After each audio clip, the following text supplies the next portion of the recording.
Welcome to Season 2 of Under the Sisterhood. Over the 31 days of March, we are celebrating 31 Women's March of Voices during Women's History Month. We will have intimate conversations that will uncover each woman's superpower and find out how they use these superpowers to help other women. That's 31 days honoring 31 women and their superpowers. This is a podcast to celebrate women and all that they do in our world. I'm Elizabeth Elfenbein. Let's get under the hood. Today, we are celebrating Bserat Ghebremicael, a daughter, sister, friend, mobilizer, creator, disruptor, and social innovator. She currently works at Google, where she helps accelerate growth of small and medium-sized app and gaming businesses, and is also the head of experience for the Global Black Google Network, leading initiatives ranging from fundraising over $1 million for Black-led businesses and nonprofit organizations, highlighting stories of the incredible Black women that make up the company. Her excitement for new ideas has recently led her to found her own social impact consulting business, Bseratg LLC, and has also led her to become the chief marketing officer and partnerships lead for a nonprofit called Omna Tigray, which supports the people of Tigray, Ethiopia, as they currently go through one of the worst humanitarian crises in modern history. In her spare time, she loves good workouts, good reads, and good people. I'm so thrilled to be celebrating Bserat during Women's History Month as she's been making history in her young life. I look forward to hearing her story today. Welcome, Bserat. Thank you so much, Elizabeth, for having me, extending the opportunity. I'm really, as I was saying, it has been just such a beautiful experience to witness women from all around the world and with all of their different passions and things they're doing to make an impact. And you've been doing so much. So I'm so thrilled to have this moment with you. So why don't we get going? All right, let's go for it. Great. So, well, we know the big question is what's your story? But I mean, I think you have a really interesting story based on our previous conversation. So why don't we get going with it? Yeah, so we can start way back, but I moved all around the United States growing up. I was born in Philadelphia, Pennsylvania, moved to Charlotte, North Carolina, moved to Indianapolis, moved to Las Vegas. Las Vegas is where I spent 10 plus years of my life. And then from there, I got into Georgetown University in Washington, D.C., did my 4 years there, and then moved over to the Bay Area when I accepted an offer from Google after doing the internship. And so I was in the Bay Area in San Francisco for about 3.5 years. I was doing the commute from San Francisco down to Mountain View. It was taking about 3 hours of my day back and forth. Recognize how much time that was throughout the course of a week. And then when you just do the math, it just becomes a lot. And so from there, I moved over to New York relatively recently. And so I've been in New York. I live in Brooklyn, and I've been here for about almost 2 years, a year and a half or so. And so it's just when I started off in the Bay Area, at least with work, I initially was there largely to build a foundation for my career. Kind of wanted to focus a little bit more on just the work side, and then moved over to New York to really just focus on having fun. I built out like a belt, built that foundation, and then at this point in my life now, I really wanted to just get closer to people that I went to school with and family members and things of that sort on this coast. And so I think when it comes to just my work in general, a lot of it really started off when I was at Georgetown. I think if I were to take a step before, when I was in high school, there were a lot of different things that would happen where I just didn't really have too much of an understanding. I didn't have the vocabulary to explain what was happening. So, when there were people that were making some sort of microaggression, or it could have been something that was related to an identity in one way or another, whether it's race or class or whatever, I just didn't have the vocabulary to explain that this was happening or what it was. I always kind of felt uncomfortable in the moment. But then after a certain point, when I got into Georgetown, I finally had the vocabulary to explain those experiences from the past. And it helped in reducing the ambiguity that I was feeling at that point, and at least just give me a direction in terms of how to move forward. And so when I got to Georgetown my first year, it was a lot of just understanding who I was, finally getting to embrace a lot more of my identity and feeling very confident in my identities as well. And so I remember, when I was in high school, I was always straightening my hair. That was like a very big signal. Always straightening my hair, and that was, just one element that I always kind of felt, let me just get a little bit closer to these Eurocentric beauty standards and things of that sort. And I always kind of figured, okay, like if I'm not going to be the prettiest in the room, again, based off of these different standards, I'm not going to be the prettiest in the room. Let me just go ahead and like work my absolute best and develop such a strong work ethic that that's what's going to get me, a little bit more forward in life. When I got into Georgetown, I finally started, it was of course like the work ethic that was still a big thing, but I started understanding a little bit more about these different identities. And then when it came to different beauty standards and such as well, started embracing a little bit more of who I was from a race standpoint, as well as socioeconomic status and just gender as well. When I got to Georgetown, I started to see other people that looked like me, other Black women who were just walking so confidently across campus, and I'll never forget that, because I wanted to feel the same way as well. And I remember after a certain point, I stopped straightening my hair as much. I left it a little bit more natural and curly. And generally, up until this day, I will typically have my hair curly. Every now and then, I'll just keep it straight. But that was one big symbol for me in terms of how I want to kind of just be a force of resistance in these standards that are meant to define us, or based off of what society tells us we should look like or how we should be. So that's kind of like one point. When it comes to status, like socioeconomic status, that was also a very big difference when I went to Georgetown, because Georgetown, as one, it's a predominantly white institution. So this is my first time also being around such a large white community. And it was only that, but it was also the fact that these are folks that were making significant amount of money. At least their families were making significant amount of money, more so than I was. When I was growing up, my parents always kind of made it seem as if we were the richest kids. And what I recognized much later is that they were just providing what they possibly could to make sure that we were doing well when it comes to education, or just doing everything we possibly can to succeed in life. And so got into Georgetown. And at that point, I realized, I was not able to afford ski trips that some of my friends were having, or I wasn't able to go out and eat every single weekend just because, I didn't have the funds for that. And so I took all these kind of identities all together and just starting to, again, seeing all these other Black women that were relatively similar to me, that were just walking around campus, just fully embracing everything about who they were. I kind of just like took it upon myself to say, okay, you know what, from this day forward, I'm just going to embrace everything. It's going to feel uncomfortable at first, but let me just go ahead and test it out and see what happens. And after that, I kind of coupled my work ethic as well as just, all these different identities together to kind of produce this confident person. And from there, yeah, that's kind of like where my journey really began. I used that confidence a lot more to then focus, pretty heavily on just like my creativity, building different events and initiatives that also focused around identity. And then from there, also helped in supporting other Black women that were going through somewhat relatively similar things when it comes to just feeling maybe unqualified to apply for certain internships, or unqualified to be a part of certain clubs or things of that sort. And so kind of just helping them and also recognizing their power as well moving forward. So that's kind of where it started. And then there's a whole Google thing, and we can talk about that as Well, much as you'd like actually, as well. it's actually so much to unpack because I can't even imagine. So you're a kid, you're in high school, in your community, you have all these feelings, but you can't articulate them. To your Mm, point, you didn't know the vocabulary of the language. Like, what is this? What? But it's uncomfortable, and yeah. just like that. I can't even imagine feeling. Can you talk a little bit about that feeling? Because you Yeah. experienced that, but what did it feel like? And because then I want to move into, then you go over to Georgetown. And so like, how did that feel?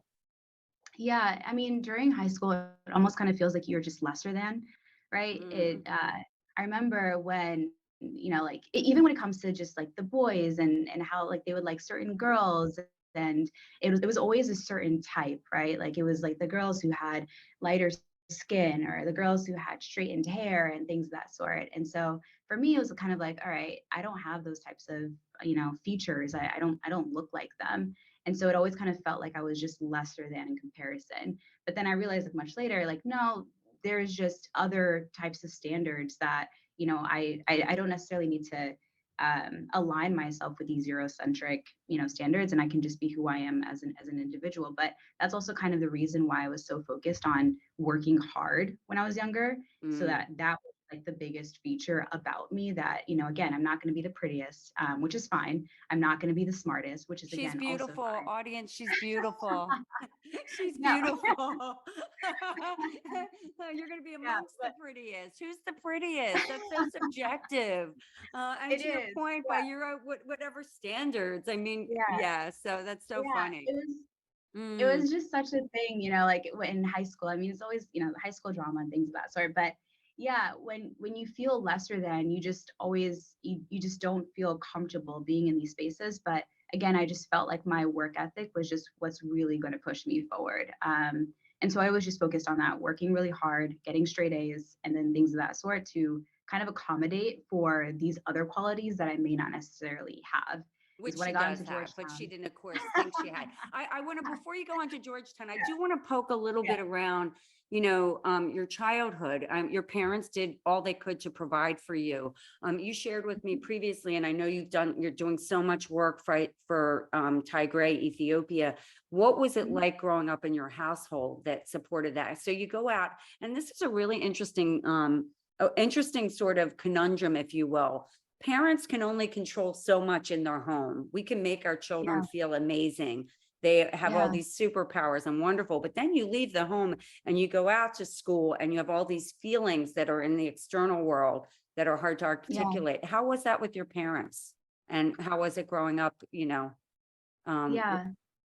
Yeah. So I'll say that. So my parents both, they come from it's the Tigray region of Ethiopia. So it's the northern part of Ethiopia, and and they came as refugees, as immigrants over to the states.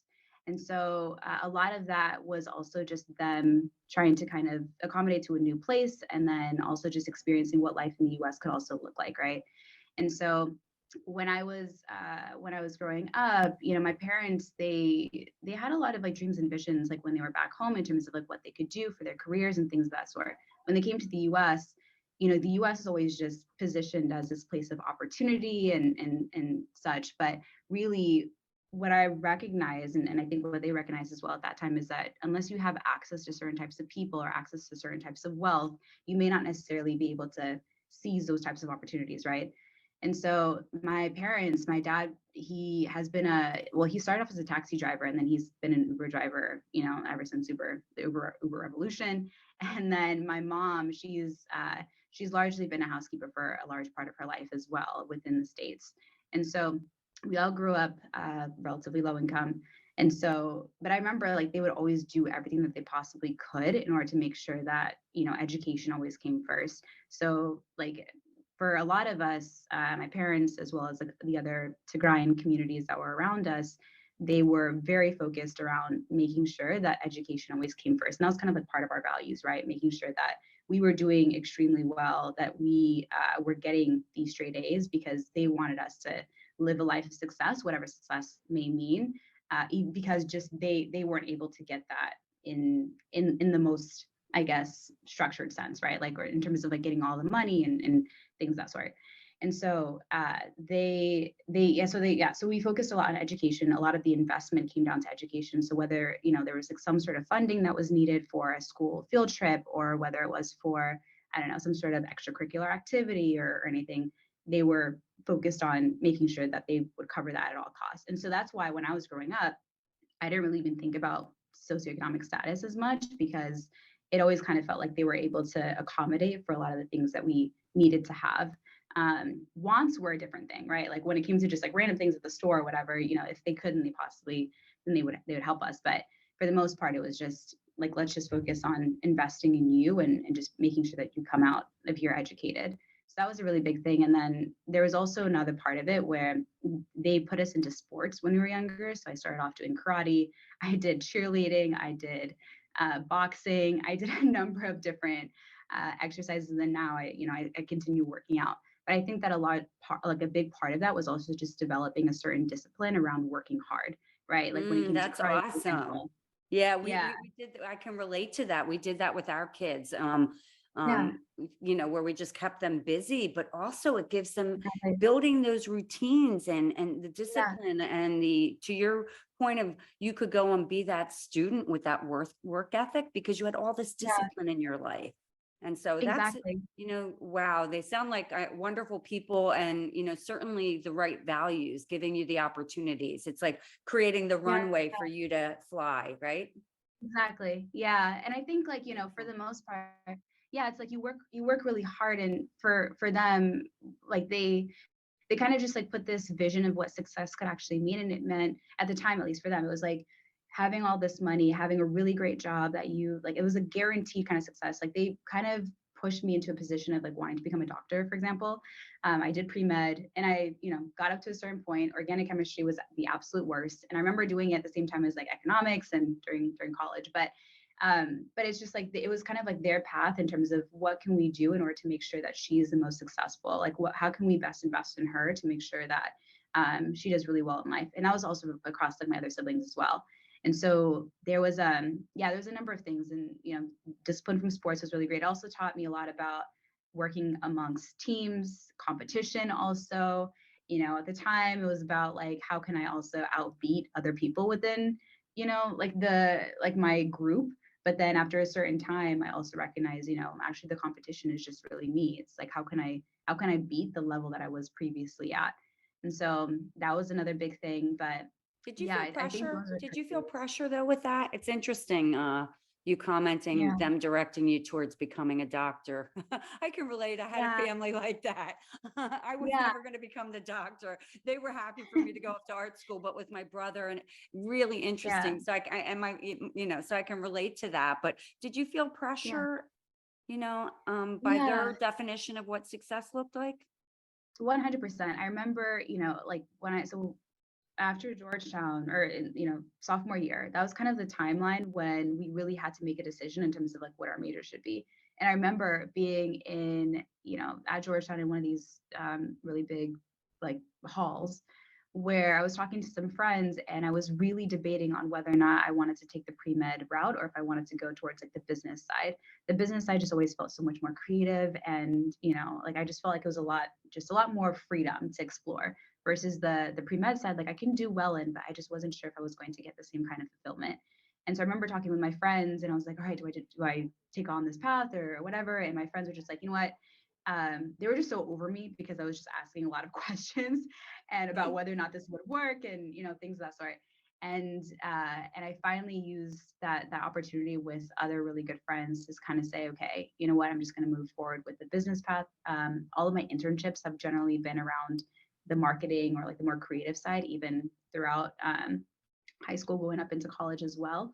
And so, and so I remember having a conversation with my parents and telling them, hey, I'm no longer going to be doing the pre-med path. I'm going into business. And I remember feeling so scared and just kind of delaying that conversation for quite some time. My parents were like, sure, like that works. And they were just like super at ease about it. And we're like, yeah, like if you feel this is like what's best for you, then we'll support it 100%. And so I didn't realize that was going to be the response that they were going to give. But at that point, I remember feeling that the business side was just a lot more ambiguous, right? Like success could mean a lot of different things. And there wasn't going to be a guaranteed path at that point. For pre-med, you have the steps, right, in order to get to the next level, whatever that may mean, versus for business, it's like there's a whole range of things that you can focus on. And so I remember promising myself at that time when I made that decision that if I was going to go into the business route, that I would just do my absolute best and pave a roadmap or a pathway for success, whatever success may mean. So I put a lot more pressure on myself at that point, I think, versus my parents, And that's because I okay just when you're knew that it putting was your own different. pressure, although, pressure's Yeah, hard. But yeah, yeah, and it's interesting. I mean, because I mean, you're pretty young and you're so accomplished. And so that's why I wanted to sort of tease that out a little, because I think that's interesting. And, I yeah, guess, we're motivated by different things, right? So yeah, so yeah. so continue with your story. So you've left Georgetown. You were talking about that phase of your life being at Georgetown, coming out and finding yourself, getting your voice, Yeah. understanding your identity. So Yeah. as you're finishing college, how are you feeling about this person who you're developing into and this woman that Yeah. you're becoming? Man, I felt powerful. I think that's the best word to describe. I mean, Mm, at George, I when I love first that. started off, it was very much, still trying to understand who I was and just feeling very, just, it was a lot of like ambiguity. When I left Georgetown, I felt very confident in who I was. I was definitely having, my natural hair was just showing very proudly. I was like walking Mm, around in the beautiful. clothes that I felt most comfortable in. And I just felt very powerful. I think that's really the sense that I got, just very bold and confident as well. Was But that was that was yeah, that based on so was that based on because part of what we're talking about is physical and part of yeah, what you experienced was intellectual. You know what I mean? So yeah, it's the left and right, it's the right and left brain. Talk about yeah. like a little bit about that because that's when you feel that power, was it just that you felt beautiful as a woman because you recognized who you were, but also realized the power of your intellect, your capacity? What was sort Yeah, of that way of thinking yeah, about it? Mm. that's a good question. So I think, so when I came into Georgetown, it was really focused. I was really focused around just developing a really strong work ethic, right? And just competing with students who likely had much better education systems than myself. And so there was that side. And then there was just like a whole unraveling of other things, like when it came to identity and things of that sort at the very beginning. And then when I think there was a point where after I kind of started just embracing all of these different parts about me, I just felt a lot more whole. I felt a lot more, complete. Like I kind of felt like there was just like this better, well-rounded image of like who I was and how I felt internally as well. And that also just led to some level of confidence altogether, just again in who I was. And so I think that confidence then allowed for creativity in a new way that I'd never experienced before then. I was actually doing things that were both creative and also for public consumption, right? Like I was taking my ideas to the public and asking if anyone would want to be a part of this idea, whether it Mm. was like setting up a team to create an event or it could have been through something else. So I think with all of that, um, like just the combination of embracing who I was, like all these identities, like my work ethic, and then also just all of the lessons learned from Georgetown and the intellectual space as well, like just going to a liberal arts school that was also focused around Jesuit values, right? And just like being a person for others and things of that sort. It just helped me in becoming this creator and also getting the right types of support for my creativity. So yes, I I was love focusing quite a that. bit on yeah, I was like focusing quite a bit on like race and identity and all just all these different identities. But when it came down to it, my biggest advocates and the people that were supporting me were actually people who didn't look like me, right? Like I was asking for money from different parts of the institution and building relationships with people within the president's office, within which is just a whole bunch of different areas across the university. And like those are my biggest supporters. And I was like, all right, if people also believe in me and invest in this vision, and they also again don't look like me, then there's something to be said here. There's something that I can really drive and really push forward and hopefully bring people along. And so now, like, when I think about my creations, like from Georgetown to now, before it was focused quite a bit on identity. Now it's identity, but it's also expanded to a much more global sense. And then number two, like there's also these creations where it's not necessarily like identity isn't the focal point, but I'm building something with an inclusive mindset. And so it's just allowed me to expand in more ways than I can even imagine. But I think it really, really started when I just started to feel this full or whole self and recognizing who I am with all of these different, well-rounded um, attributes. So I think that's what really kind of pushed me forward. That's awesome. I mean, and also just to be in a school, to your point, these people don't look like you, yet they supported you and they believed in you in ways. And when you have that support system, it's beyond a safety net. It's people pushing you Yeah, forward and we're behind you. We got you. You go do what you're yeah, doing and we'll help. yeah, And that is so friggin' powerful. You can do anything with that. So be it yeah, who has incredible work ethic, who understands the power of her identity and her identity in a larger sense. And then Yeah. taking it into, as you said, of being a creator, and now thinking more about inclusivity, making it bigger than than just your race. It would be really because I think your story, some of the things you're doing now, it'd be great for you to share some of that, because I think I'm in pretty awe of what you're doing at your age to help support the larger world. So talk about that. Yeah. Um, so a lot of this work, it started off at Georgetown, then I translated it over to Google now. And Google is also somewhat, I didn't realize this at the time when I came in, but it's somewhat of a playground also to really just create an idea and then, push it forward. And so I think, when I initially came into Google, my first year was really just about doing well and getting an understanding of the company and meeting people and things of that sort. Then the second year is when I started to get a little bit more involved with our Black Googler network. It's essentially an employee resource group where we focus on supporting our Black Googlers and putting on different events and driving initiatives, et cetera. So I started off as a local chapter lead within the Bay Area, Mm, which is also the biggest chapter. I didn't realize that, and how that's much, great. Wow. yeah, there's a lot of like power and mobilization that could also come from that. I didn't recognize it at the time, but I definitely used it to my ability much later. But I started off, yeah, so within the local Bay Area chapter, became a local lead, and then within that time period, it was also around the time of the 2020 protests, and so protests like that were Yeah, I happening in the remember wake that. of My daughter was, Floyd. yeah, yeah, no, I remember Yeah. that. My daughter was actually at DoorDash in San Francisco, and she was at the Okay. protests. Yeah, yeah. So, Yeah, so there were mm, protests that were happening all across the U.S., and then there was also, solidarity from folks all around the world as well. And so we like within that time frame, like I think as soon as the protests were happening, I kind of just like figured, like what way and what can we really support from the private sector.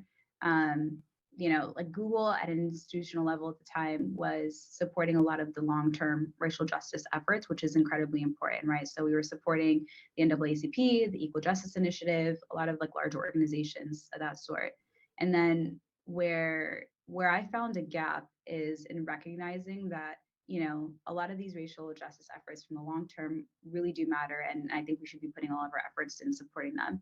We should also be supporting the things that are happening in the like during that movement, right? Like at the time now.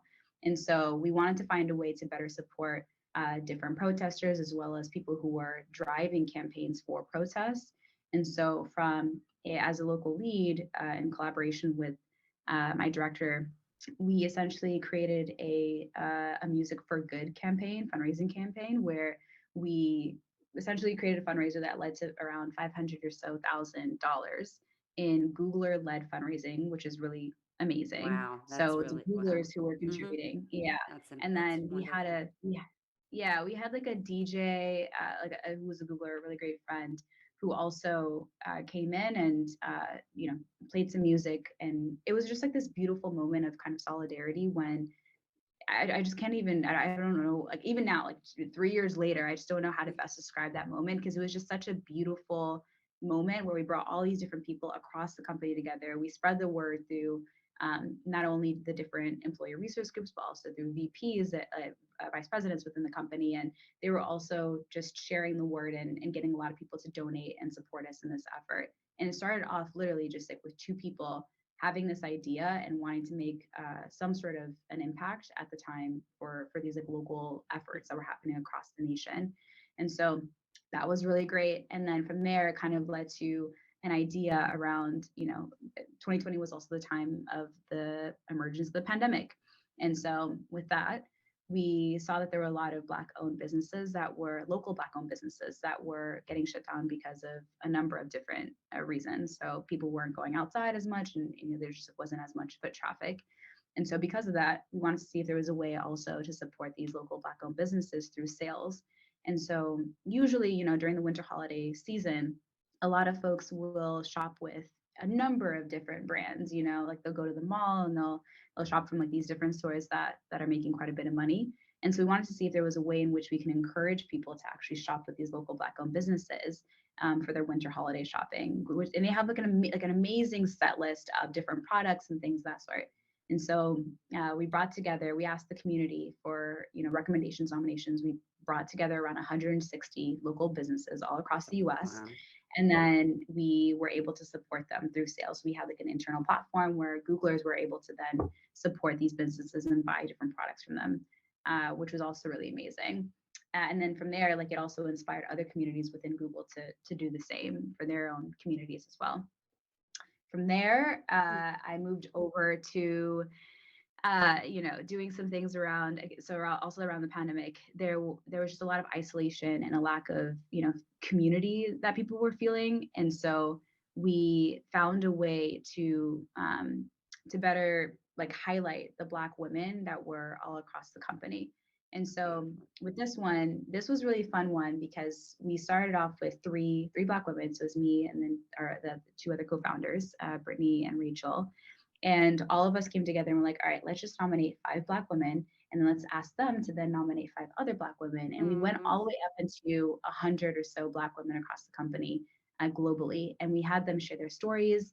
And then it was just something that we placed on an internal website where people can then just see their stories and feel celebrated. And then, if there's different people within the company who'd be interested in offering these women jobs because of their stories and their expertise, then that would also be a really great benefit from that as well.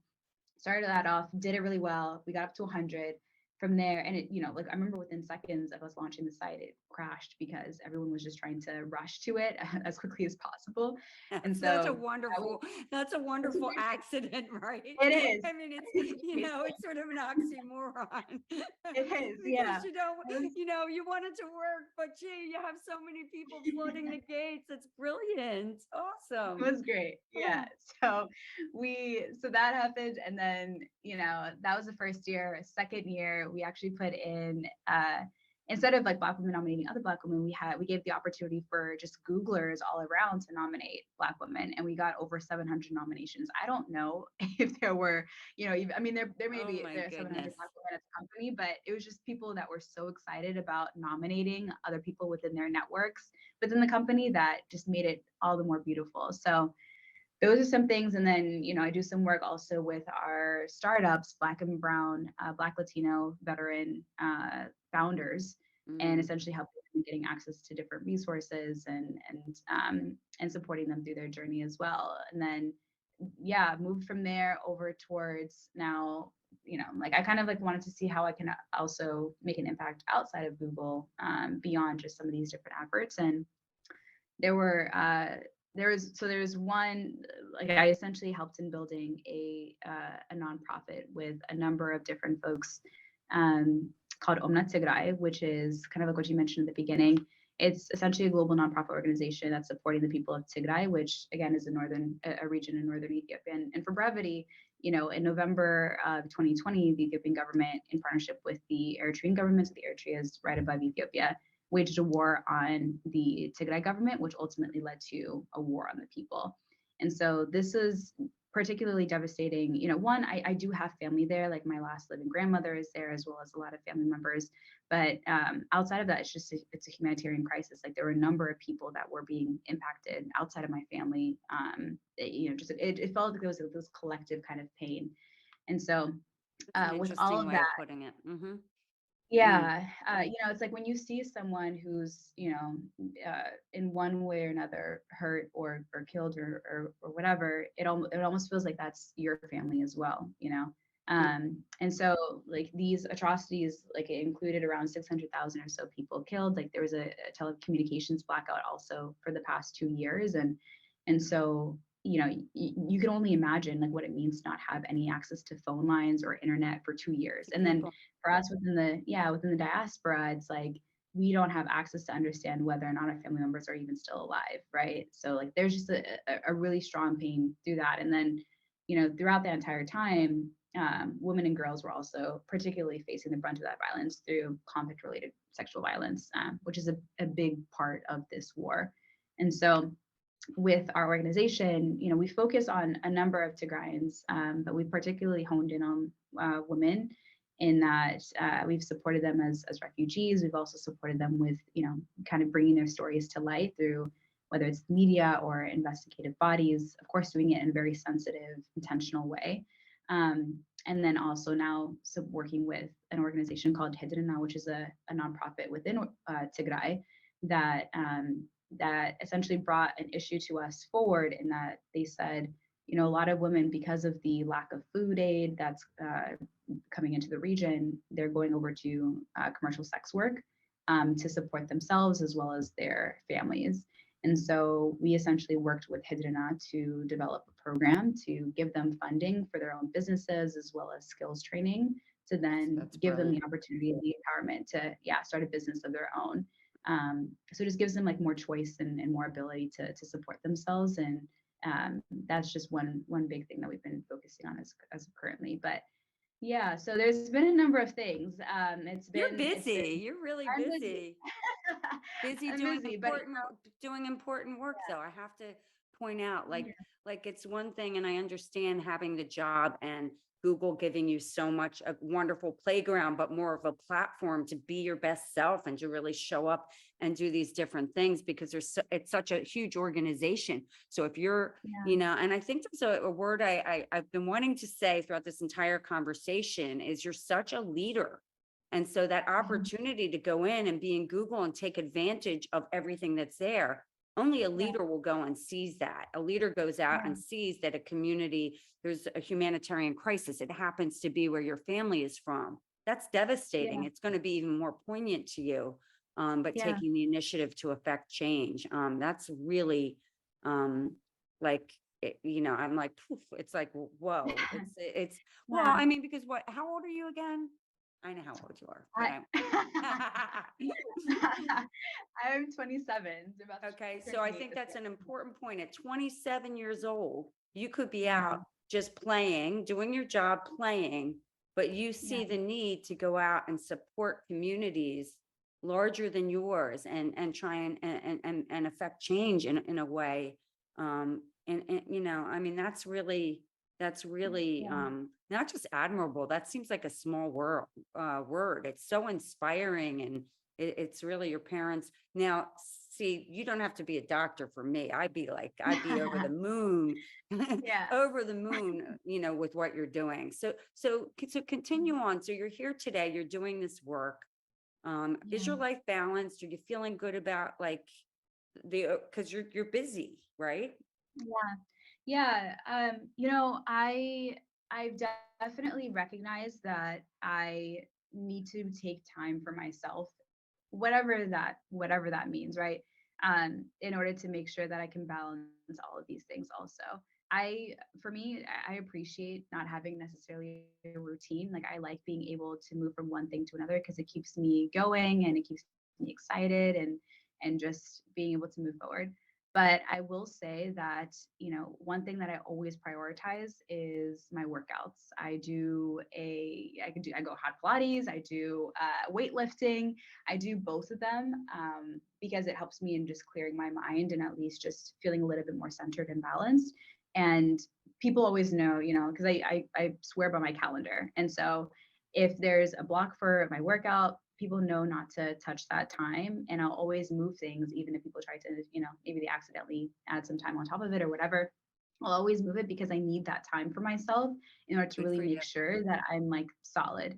Yeah. And so a lot of it, I mean, yeah, it's meant through like workouts and of course like seeing people and finding different opportunities for joy through all this because this work is also very saddening, right? Like you're always like your heart is broken in one way or another. And even working within a larger corporation or working with there's just always constraints in some sort of form, right? Like whether it's within a corporation or it could just be, the US government or whatever. There's always constraints since you're not always going to get what you want exactly. And so it's just finding how I can find joy in the work and then supporting in the ways that I possibly can, even if it's just, supporting just one life or it could be impacting one person. So yeah, I try my best to just keep things balanced, but I definitely probably could do a better job of just taking a moment to breathe and really reflecting on everything that I'm doing and making sure that, that I'm moving in the way that I intentionally want to. Well, I mean, just you saying that gives so much awareness to that. And at such a young age, if you start to bring that into your life, I think you'll be, I mean, because it is what you're doing is so meaningful. And I think that's the thing about it. So we're going to move right along to the next question, which is really about your superpowers. I mean, your story is amazing. It's probably clear to the audience, all of us, what your Mhm. superpowers are. How would you describe your superpowers? Yeah, I would say they're probably twofold. So one, I definitely think that I'm a disruptor. So there's one part of it where it's about, like I love creating something that's entirely new that shakes up traditional systems. But then there's also another part of it around understanding the rules, whatever rules they are, right? Societal rules. I'm not talking about the law, but just the rules that exist that and understanding them inside and out so I can make an intentional decision around whether or not I want to break them, if I feel comfortable in breaking some of those rules, or if there's a way for me to really push the line a little bit further so that I can get to the outcome that I want. So, like if there's red tape around something, I'm like, all right, can we push it a little bit further for us to then, get XYZ out of it? So it's kind of just like rallying people around that. So say one, I'm a disruptor, but also two, I love building relationships. And just because of the work that I do and the areas that I've lived in, I've been in so many different places. I always find some level of connection with someone, like whether it could just be through the work or just a passion or whatever. But I want to hear other people's stories, and I'm such a big fan of people's stories. So just like what you're doing, Elizabeth, and just collecting all these, I feel like you're just a Mm, gold mine for all of mm. these really amazing women, but it's just understanding people's stories and understanding who they are, and then from there being able to then like connect with them in ways that make sense. So yeah, I think those are That- really the biggest things. And then and then there's just like a much, I think with the disruptor thing, there's I love ideas. I have such a passion for ideas. I invest in people with ideas. I invest in people's stories, and that's kind of how I support others moving forward as well. That's awesome, and those are great superpowers. I mean, I love. This is the first time I've heard the word disruptor as a superpower, and all I can say is that that's what I would consider myself. I actually won a an elite disruptor award, and Oh, being a amazing. disruptor, changing the status quo, is so Yeah, important. And the way you're doing it is just yeah, so and you're pushing the boundaries where you can push them is yeah, fantastic. So that's a great quality. But I also like it's a really interesting you're like a young version of me. It's interesting because you're this oh, disruptor. You love these creative ideas. At the same time, you love connecting with people, the relationships, the stories, the connections. Put those two yeah, things together, right? And it's like yeah, you can do anything. So I that's yeah, wonderful. So yeah. how would you say you're using, and you did describe what you're doing, but how are you using these superpowers to support and help other women? Yeah, so kind of like what you mentioned, right? Like the disruptor side as well as the building relationship side. Um, I can't do anything without community. Like there's nothing that I have done as an individual by myself. Like there's always been some level of support from someone else, whether it's other women or other men, or it could just be like whomever, right? But there's a number of people that have really supported in all of these efforts, and so that's just one thing that I definitely want to call out. And so when I talk about, like some of these different initiatives and some of the ways in which we've helped other women, it's like there's always been some level of support or partnership or collaboration with various groups and other women who are doing some really amazing things as well. And so when it comes to just like, like using my superpowers to support other women, I I would say that I really do it in probably again two ways. So one, helping other women see the power within themselves, right? That was something that I struggled with for quite a bit of time. And so when I finally got to that point, I wanted to make sure that others just feel so liberated from all of these ways It's in which society beautiful. may be holding them back in one way or another. And then the other thing too is around helping and closing the gap in access. right? So I've been privileged to go to Georgetown. I've been privileged to work at Google. And there's so many really amazing people within both institutions that I've been able to meet and work with and collaborate with. And I want to make sure that I'm also opening the door for other women in whatever way I possibly can. So whether it's on the startup side, right? Like seeing how I can better support them when it comes to investment. It could be through funding, it could also just be through connections, or it could also mean working with some of these, the different refugees. How can we support them financially, or how can we support them in getting over to a place that's just more safe? Or there's a number, like this kind of ranges, but I'd say those are probably the two biggest things, and they're very much well informed by my background, as well as just the things that my parents went through in order to make it here, and the ways that they've also supported other people even when they didn't really have too much themselves as well. That's so, I have goosebumps. That's so touching in so many ways. And I think that, what I'm hearing in some of these ways that you're able to help other women is that you really, like, if you're able to help them realize their potential and see who they are, it's because Yeah, you're seeing them and hearing them. yeah, So yeah, it's an acknowledgement, and that's just so beautiful. That's what we're all about. It's so important. And in particular for women who are often not seen, the light isn't shined on them and all of their amazing things. Hence, it's yeah, really hard for them to see it in themselves. So that is, yeah. again, back to you're a leader. That's another superpower, everybody. But using that quality of who you are, because you experience that, you have empathy. You don't want other women to suffer. You're going to take your Yeah, learning and help ignite that in them. So that's yeah. just so beautiful. So this is not really a question, but it's kind of a question. This is your platform to tell. We're closing this conversation, which makes me really sad because you're very interesting. But I know, right? You really are. I mean, what a story. But this is your platform to give a message to women around the world, Bserat.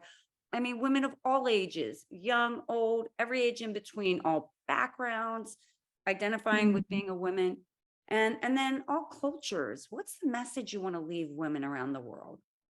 Mm. I'd say, or at least the first thing that really comes to mind is let your fire guide you, right? Whatever it is that you are interested in, whatever it is that you are invested in, the things that get you excited from a day to day, let that guide you and take you to whatever place that you want it to take you. Don't feel so, I guess, taken aback, or just because someone says no, or because society tells you no in one way or another. Continue moving forward, and see how you can better kind of impact the world around you. But I'd say, yeah, I think the biggest thing really is let your fire guide you, and there's just so many really amazing things that can come from whatever that passion that you have in your heart is, and just going at it with full force. Wow, that's beautiful. Thank you. That's a great message for women around the world. Well, Yeah. this has been an unbelievable conversation. It's Women's History Month. You have been making history, Besseret, at your young age of 27. You're doing amazing things on behalf of women. Um, in particular, I love what you're doing in Tigray. I hope I'm pronouncing that correctly. So thank you so much for your time today, and for sharing your story with women around the world and everybody else. And thank you so much, Elizabeth, again for extending the opportunity for the great conversation, but also just for everything that you're doing and really highlighting a lot of really amazing women. I've gone through the site, I've gone through the podcast, I've seen so many really incredible stories, and just it's such a beautiful thing to really be able to bring these stories to light, and for other women, as well as just anyone really to be inspired and feel celebrated throughout all this as well. So thank you for all the work that Mm, you're doing here today. I'm giving her a prayer, a prayer symbol. Thank you so much. Thank you. Thanks for listening to Under the Sisterhood. If you haven't already, please give us a quick rating and review on Apple or Spotify. And make sure to follow us on Instagram, Facebook, and LinkedIn so you can hear from more amazing women. This podcast is created and hosted by Under the Sisterhood LLC, and Elizabeth Elfenbein. Produced by Elizabeth Elfenbein and Zach Slaff, and edited by Zach Slaff. The music is by Ayla Schaefer, her song, Rose.